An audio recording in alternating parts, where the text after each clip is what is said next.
has passed away. Eddie was in the prime of his life, 38 years old, the prime of his career. So tonight, we celebrate the life of Eddie Guerrero. The toughest thing about this day was what we were all living, what we were going through. It was hard for us to accept that Eddie was no longer with us. Everyone was hurting. I asked myself, what would Eddie have done? And Eddie was all about the business. Whatever happened, show must go on. I did expect to wrestle Shawn one day, just not under those terms. One of the greatest legends in WWE history. He has a lot of respect for this business and for the superstars that are up and coming. By Shawn Michaels asking me if I had the energy and the courage to have a match against him that night. He didn't have to choose me, but he did because he knew that Eddie would have loved it. That speaks of the type of human being that he is. Losing Eddie was one of the most painful experiences in both my personal and professional life. The WWE Universe came together to pay tribute to one of the most respected and beloved superstars of all time. This was a difficult night for all of the obvious reasons, but we wanted to put on a show that Eddie would be proud of. I found myself in a rare one-on-one match with another living legend, the Heartbreak Kid, Shawn Michaels. Of course, I wanted to win for myself, for my fans, and for Eddie. And while Shawn was also grieving, I knew that he would still give me everything he had, just as Eddie would have wanted.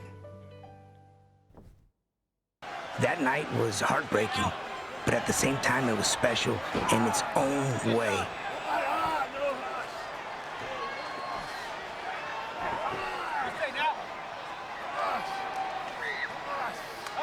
I remember Shawn Michaels coming up to me and asking me, "Do you have what it takes to jump in the ring tonight against me? I think Eddie would really enjoy a match between you and I, Ray."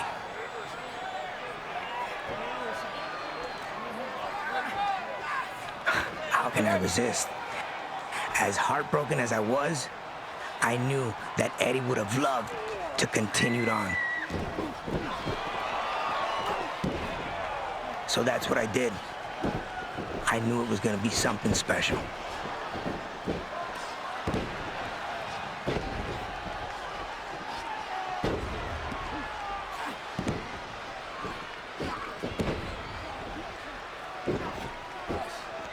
You don't see this often, and I was really surprised to see HBK make such a basic error.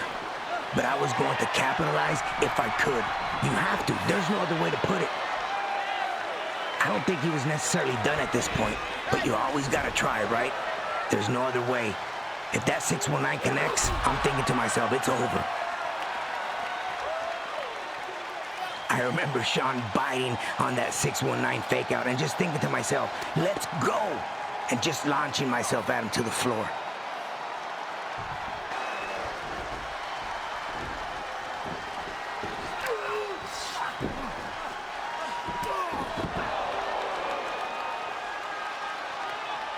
When you get hit by Shawn Michaels, it rocks you. And by that time, I could really get what was going on here.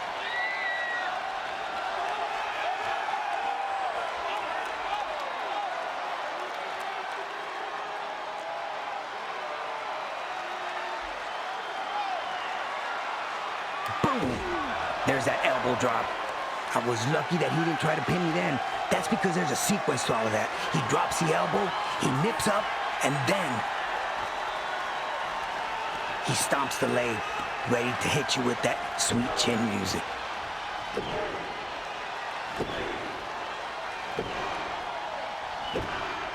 I remember getting up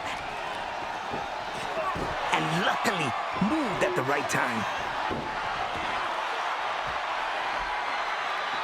So I connect with the 619, and I already know what's coming next. Springboard, leg drop. When I hit that and I saw that he didn't move and I connected, I remember hooking the leg, and I was in awe when I heard the 3. I couldn't believe it. I really was shocked. Now you have to keep in mind, This was my first time facing Shawn Michaels. But at the same time, my brother had just passed. So, mixed emotions.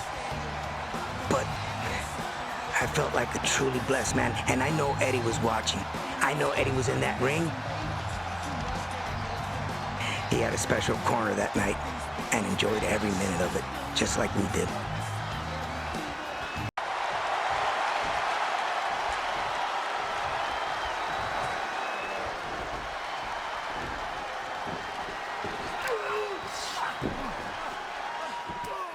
Alright then guys, due to copyright reasons again, that's why we can't show the rest of it. But what a heartbreaking night that was, what a great matchup that was. Shawn Michaels versus Rey Mysterio on the Raw Memorial of Eddie Guerrero. That's when Eddie Guerrero died, and they did like a tribute show for Eddie. That was awesome. Don't forget to like and subscribe.